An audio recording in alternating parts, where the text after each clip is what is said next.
আলপ্রিন্সে। সেখানে একদিন ওই সনেট নিয়ে কথা উঠল।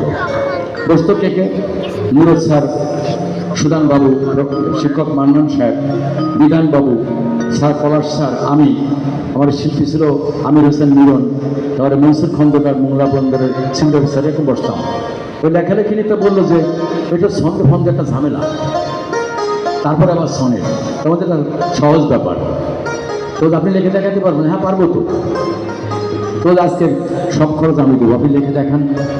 তো এখানে কাগজ সবাইকে সামনে দিলাম, তো ঠিক আছে আমি লিখি। তো রুদ্র, আমি একটা কথা বলি তোমাকে, আমি 14 অক্ষরে লাইন শেষ করবো, 14 লাইন কবিতা শেষ করবো, 14 জন লেখকের নাম উল্লেখ করবো। ওইখানে আলফিজের লেখা লিখছিলাম কবি কাব্য।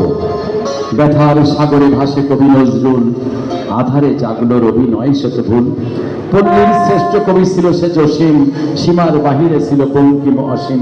মাইকেল ক্যাসেলিকে সনেট কবিতা, বেগম সুফিয়া কামাল বাংলা মাতা। লুৎফর রহমান চির সম্মানী, ইকবাল চিরকাল ছিল অতি গুণী।